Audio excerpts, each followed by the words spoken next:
I'm urging councillors today to immediately reopen Melbourne Grove North, Derwent Grove, Elsie Road and Tintagel Crescent, and following weeks of increased congestion and pollution on Dulwich Village and East Dulwich Grove, also reopen Court Lane. The evidence for the traffic order is incomplete and therefore renders the basis null and void. The council have admitted no consultation or consideration was undertaken prior to the road closures, and Appendix 1 Street Space East Dulwich contains an outright omission of major stakeholders. Therefore, any impact studies undertaken are incomplete. On this basis alone, we believe these interventions should be removed immediately. We believe there was and is insufficient traffic and air pollution data for the council to accurately predict how traffic would disperse onto surrounding roads. As traffic monitoring was only implemented after the road closures, this renders most data gathered meaningless since there is no like-for-like data to be compared with from pre-lockdown. Road closures in neighbouring areas and streets have excessively overloaded Grove Vale, Lordship Lane and East Dulwich Grove with traffic.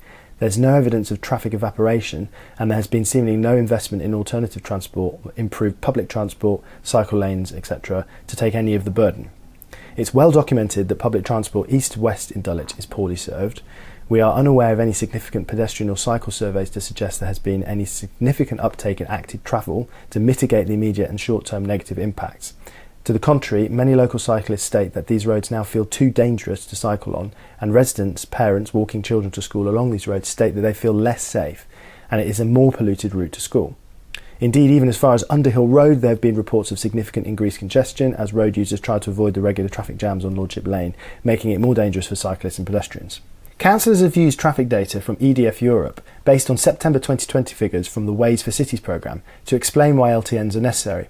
But data, as per the study notes, is based on journey length and flow, not car volume or number of journeys.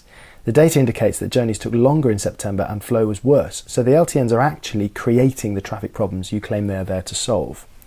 How can Southwark justify overburdening these roads, which have far greater levels of poverty, more social housing, schools where thousands of children are educated, nurseries, care home for vulnerable adults, health centre? Businesses, including on Lordship Lane and also the two nurseries on the surrounding roads, are reporting hugely increased traffic, idling and noise. Southwark Council's own recommendation states that LTNs should be implemented as a priority in areas with high levels of public transport, poor air quality, lower levels of car ownership, in areas of deprivation and where the programmes would impact positively on local schools and hospitals. It also states where traffic may be displaced onto main roads, the council must monitor the impact on air quality and mitigate negative effects in advance of implementation, possibly by widening pavements and creating cycle lanes, managing traffic to reduce vehicle idling time and introducing green screening programmes. With the recent water main burst on the South Circular and subsequent temporary closure, we have seen gridlocks described by many long-standing residents as the worst they've seen in 20 plus years of living in Dulwich. We believe that the LTNs are directly responsible for the gridlocks since the relief roads that would have previously taken the strain have been blocked. For the safety of all residents and businesses, other open routes that vehicles can take are important so that the whole area doesn't become completely filled with idling cars, frustrated drivers, hugely delayed buses, blocked access for emergency services. Combined with reduced parking and the introduction of the CPZ, Melbourne Grove and Grove Vale businesses have been deeply impacted.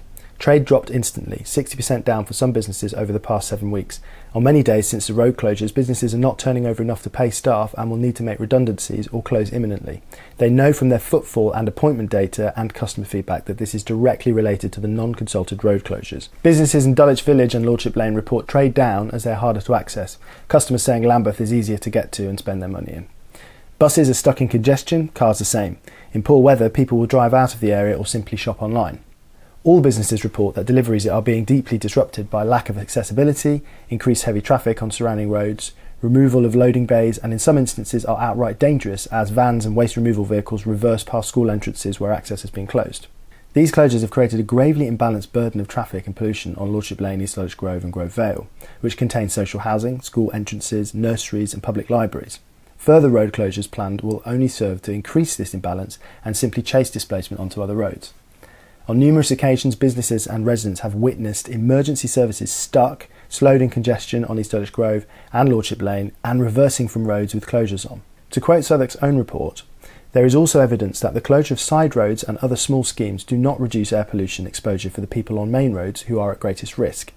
There are certain criteria that must be met for traffic evaporation to take place effectively, a fact that is often overlooked by policymakers. It goes on to say, it can no longer be acceptable for any transport schemes to be developed which cause increases in traffic volumes on other roads, particularly where there are vulnerable populations like schools and hospitals, and when we know those living in poverty BAME populations and residents in areas of existing poor air quality are least able to cope with the effects of diseases like COVID-19. In summary, now we are in Tier 2, public have been advised to avoid public transport.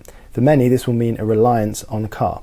The government has advised businesses to enable car access and extra parking for customers to enable social distancing.